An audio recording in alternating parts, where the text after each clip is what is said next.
Assalamualaikum warahmatullahi wabarakatuh. Bismillah, alhamdulillah, wassalatu wassalamu ala rasulillah Muhammad ibn Abdullah wa ala alihi wa sahbihi wa mawalah amma ba'dah. Alhamdulillah teman-teman semua, pada kesempatan kali ini kita melanjutkan materi kitab Jurmiyah. Kita memasuki bab hal, masih membahas tentang isim yang wajib di-i'rabi nasab. Langsung saja, bismillahirrahmanirrahim. Al-hal. Jadi bab ini akan menjelaskan tentang hal. Ini termasuk ma'mul yang fudlah atau sebuah kedudukan kalimah yang untuk tambahan dalam kalam atau pelengkap kalam, untuk kalam itu supaya lebih jelas lagi ya. Salah satunya adalah hal. Definisi hal adalah al-ismu al-mansubu al-mufassiru lima imbahama minal hayati. Artinya hal itu adalah isim yang di-i'rabi nasab dan dia fungsinya menjelaskan suatu keadaan dalam kalam yang masih samar.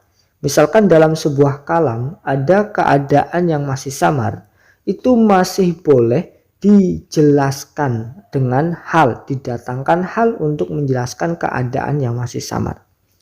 Contohnya misalkan ja'a zaidun raqiban. Ja'a telah datang siapa zaidun zaid. Raqiban halnya berkendara atau naik kendaraan. Jadi lafal raqiban ini sebagai hal, penjelasan dari kedatangannya Zaid. Nah, Zaid kan datangnya ini belum dijelaskan apakah datang dengan jalan kaki ataukah berkendara.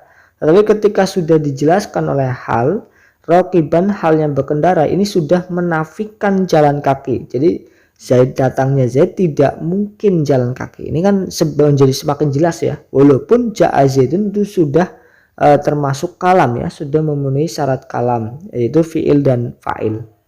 Nah, didatangkan raqiban, didatangkan hal ini untuk memperjelaskan lagi, untuk lebih detail lagi ya keadaan datangnya Zaid. Nah, berarti raqiban karena sebagai hal, nah ini dia hal. Jadi kalau halnya raqiban dan raqiban itu menjelaskan keadaan Zaid, maka Zaid itu dinamakan sahibul hal atau yang mempunyai keadaan. Sahibul hal artinya orang yang mempunyai keadaan atau sesuatu yang mempunyai keadaan. Nah, itu sedikit gambaran hal ya. Contoh kembali yang kedua, raqibtu al-farosa musarrojan. Raqibtu naik siapa saya, al-farosa pada kuda, tingkahnya kuda, musarrojan halnya dipelana. Jadi musarrojan ini sebagai hal penjelas dari faros atau menjelas dari kuda. Kuda yang bagaimana keadaannya. Musarrojan halnya kuda yang dipelana.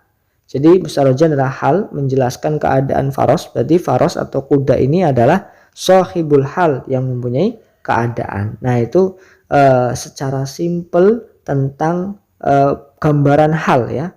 Jadi hal adalah penjelas keadaan dan yang mempunyai keadaan atau sahibul hal namanya.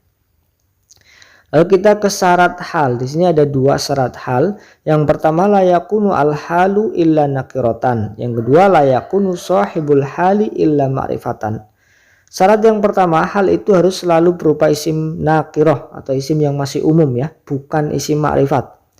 Jadi hal harus berupa isim nakiroh, selalu berbentuk isim yang nakiroh ya, tidak boleh hal berupa isim ma'rifat. Kebalikannya, sedangkan sahibul hal yang mempunyai keadaan itu harus berupa isim ma'rifat, isim yang sudah khusus atau masuk ke dalam salah satu isim ma'rifat yang 6, ataukah dia isim ngalam atau isim domir atau isim isyarah dan lain-lain. Nah, jadi sahibul hal harus berupa isim ma'rifat. Tidak boleh sahibul hal berupa isim nakirah. Nah, itu sedikit tentang definisi hal dan syarat-syarat dari hal sendiri.